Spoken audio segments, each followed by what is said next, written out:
What's up, man? What's up, brother? How you doing? Good. Are you driving? I'm doing good. And how are you? I'm doing well, man. I actually got to do the same thing whenever you went and got to see Elvis's stepbrother. I can't remember which Stanley brother it was, but when you went to Vegas to the Westgate and you saw him, yeah. I got to get a private tour of everything you got to see too. Really? How'd you get the private tour? Who like toured you? Like who? So who's your I went. guide? Sorry, my thing's beeping. I'm pulling into my neighborhood. So I was in Vegas in September for my birthday, my 25th birthday, and I had to go to the Westgate because obviously I was staying at the Flamingo with my friends and they were trying to party. That's what I was doing. I was at the Flamingo. Yeah. Okay, cool. So I had to go off on my own and do my own Elvis adventure because my buddies are what I did, yeah. Elvis fans like me. So I went to the Westgate, and obviously I went in, I saw the statue, or the big statue of Elvis and everything like that. I'm just getting out my car here. I saw the big Elvis statue, and I was talking to the front desk clerks, and I was asking them, I was like, hey, is there any way I can see the main stage room, like that Elvis used to perform in? And they were actually setting it up for a CeeLo Green concert at the time. And they were like, I don't know. If you can go, you're going to have to ask so-and-so. And it was this man that was in the ballroom that Elvis used to practice in at the International. The one right next to the stage room. Okay. But anyway, so I went in there and I asked him, I was like, hey, and I'm not going to lie to you. I straight up lied straight through my teeth. I told him, I was like, hey, I run like a small Elvis channel. This is probably right after I started following you. I was like, hey, I run a small Elvis channel on YouTube. I'm just here in town. Is there any way I can get like a tour and just see? I know this is where Elvis I was running off all these facts. And they were like, well, you might have some time. And a lady came out, sure enough, about 30 minutes later. And I got to walk around and do it all. I DM'd you all the videos that I got. And they were pretty much the same. Yeah, on here. It was pretty much the same footage that you got, but it's just cool, cool stuff. Yeah. So did you get the idea because you saw my video? No, I actually did it, like I said, this last September. I don't know when you went, but... Oh, so you went before me, or the year before? Yes, sir. So okay. It was really sweet. But I want to ask you, so you said you're 25 years old. Did you say you're a new Elvis fan? Oh, no. I've been an Elvis fan since I was probably about 11 years old. I mean, I can play the guitar, the piano. I play like little gigs here and there. It's all originated from him. You know what I mean?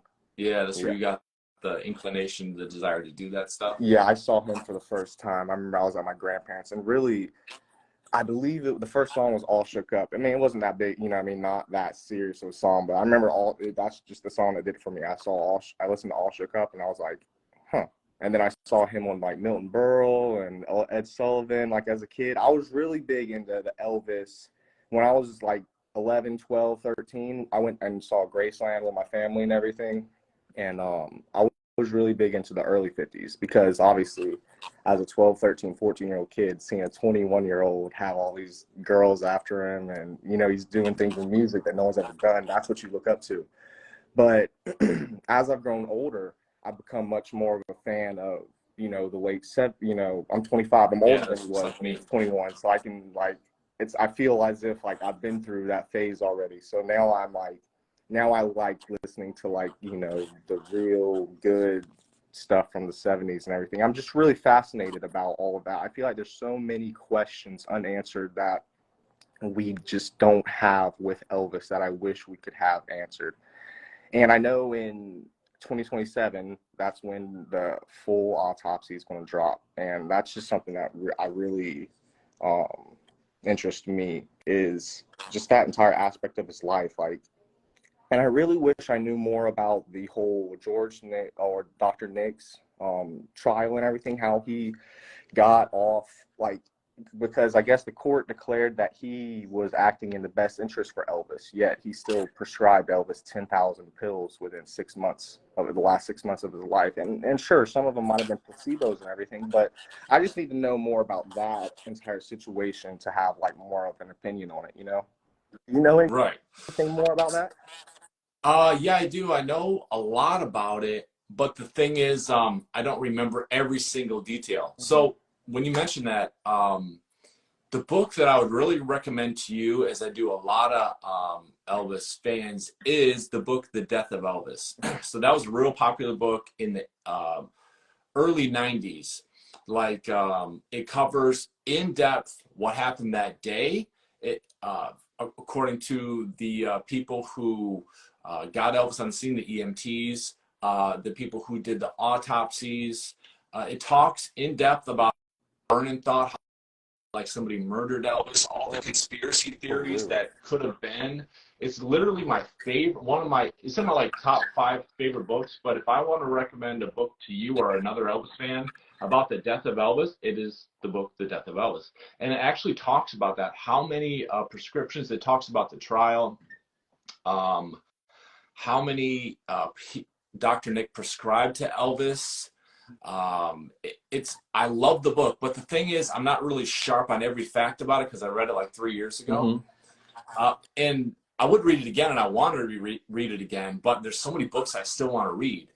If you check out my YouTube channel, I did 3 reviews on it because it's a thick book, but it's so insightful. It talks about how Elvis was found, what they did with the autopsy.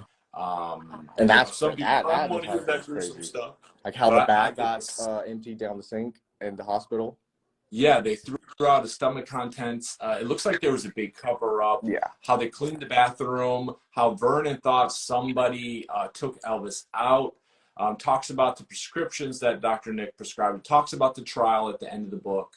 It talks about David Stanley, Billy Stanley, taking care of Elvis on the last day that he was alive. It's just a fantastic book, and I recommend that to all my friends, Death of Elvis? fans, all that. The Death of Elvis. The thing is, I don't know if it's still in print. I got mine off eBay, and some people tell me that it's kind of expensive, you know, because there's not a lot, and so people who own the book know that Elvis fans want it, so they try to rack up the price. I understand that. But that's a good one, man. I'll definitely look into that.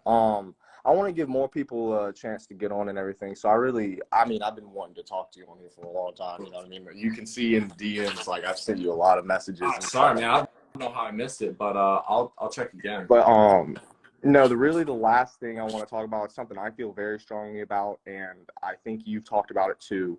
And it's the way that Elvis died. Because we all know about the night before he went to go to the dentist and he got a codeine prescription, and there was, you know, he was like, he told whoever, no, you know, get the switch, call Dr. Nick, get the switch. Demerol, or it was either Demerol or Dilaudid. I forget which one. I thought it was Dilaudid, but whichever, you know, I mean, at this point. The Demerol, I don't know. Okay, but yeah, say Demerol. Doesn't matter. But anyways, would you, like, I think on August 16th, 2027, when the full autopsy comes out, I mean, obviously the stomach contents have been emptied and we'll never truly know. But I do, in my heart, think that Elvis died of an accidental overdose. That's what I think. Because of the 3 packets being caught up whenever he really normally would have only taken 1, the amount of codeine that was in his body when he was clearly allergic to it. It was 10 times the toxic limit. Yeah. And Linda Thompson talks about how he's allergic to it, and I can't remember who else. Man, it sounds like you read the book. Either that or you read every post that I made of it, because that really talks about it. And I'm a big Elvis fan too, though. I just, through the years, I've done my research, just like here. No, yeah, I don't mean that. I just mean like. Oh yeah, but I follow your page big because, just like someone commented earlier, you do have one of, if not the best Elvis pages, Instagram and YouTube wise. Thanks. Like, and especially how you Like, and you can tell, like, from our point of view, you can tell, like, in order to cover a topic like this, and to the extent that you do, you have to be such a devoted Elvis fan. And so, like, from Elvis fan to an Elvis fan, like, we really appreciate what you do to keep his name alive today. Thanks, man. I appreciate it. And it was good talking to Yes, you. sir. I'm gonna start to do live streams more often, so like I can talk to Okay. you and others. And I'm gonna try to check my DMs. I have a lot of messages, and I don't know how I missed just it, look but at I'm gonna check it out. really just look at the videos. You'll see the videos, and it's just like cool little thing. You know what I mean? Like when I'm walking backstage. Really quick before you gotta go, because I want to talk to other people who are requesting in. So you said you talked to David Stanley. Did you say that? No, I just said that I did the whole thing whenever you went and talked to David Stanley. Like I did that whole little. You did the whole tour. Yeah, David Stanley, he might have been there, but he definitely wasn't. You know, he didn't sign like an engagement or anything like that, like how he had when you went. Got it. Yeah. All right, man. Good talking to you. Yes, sir. Keep going on. TCB. All right, forever. Talk to you later.